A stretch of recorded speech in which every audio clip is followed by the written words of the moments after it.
The reason why I wanted to be a part of it, aside with working with all the creatives, was I really related to Joshua. I really felt like I knew him, and it became a compulsion of mine to protect him and to show him to the world in his best light. I could relate to being an underdog, a rookie, a young actor, and having a need to want to prove yourself so badly, and I think that is what Josh was going through.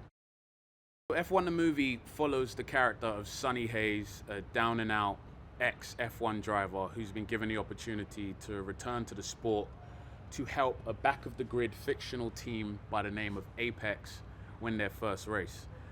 His ex-teammate and team owner, Ruben Cervantes, played by the amazing Javier Bardem, informed Sonny Hayes, played by the spectacular Brad Pitt, that the team has a young phenom, a talented rookie, played by yours truly, called Joshua Pearce, who just lacks the confidence and leadership and maturity to really push the team to the next level. So this is where Brad's character comes in to try and assist the team. The movie follows the remaining 9 races, starting from Silverstone, and essentially follows this back-of-the-grid team trying to accomplish this goal. Brad Pitt is the perfect actor to portray Sonny Hayes because he is one of the most humble, giving actors I've ever had the experience of working with.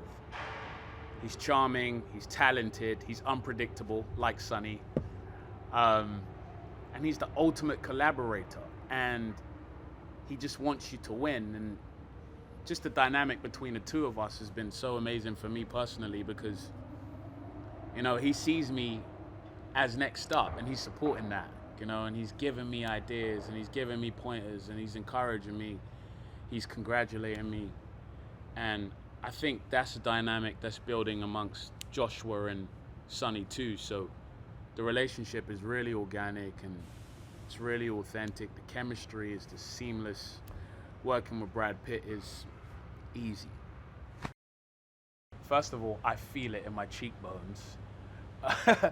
But I remember Joe saying, and Jerry, you're never gonna see speed like this in any other film. And from seeing so much of the footage and the driving sequences, it definitely looks rapid.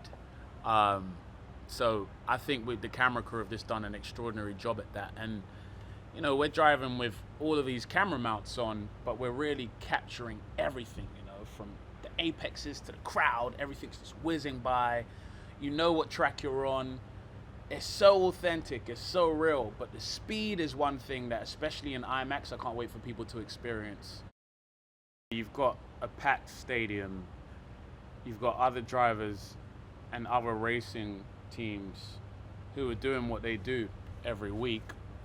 And then here you are trying to film a movie in a slot of 10 minutes. The pressure's definitely on. I always remember to have fun. But in all things, I think the focus is to remember that we're trying to create something great, and that's going to come with challenges. And we always pull it off. We have always pulled it off, whether it's in Budapest, Monza, Abu Dhabi, Silverstone. Those 10-minute slots are really remarkable, and it's brilliant that Formula One gave us that time. The biggest highlight for me in working with the amazing Joe Kosinski is not only how much of a visionary he is, but just how collaborative he is. As a young actor on a movie of this magnitude, you wouldn't necessarily think you could be afforded the luxury of actually having ideas and having an opinion and being able to rework scenes and give ideas. And I think Joe just welcomes all of that. He's such a sponge to creativity, and I just couldn't imagine anyone else directing this film. He's so giving, he's so humble, and you know, the process of this movie has been a challenging one. And every step of the way, Joe's had a smile on his face. So it's amazing to be underneath such a great leader.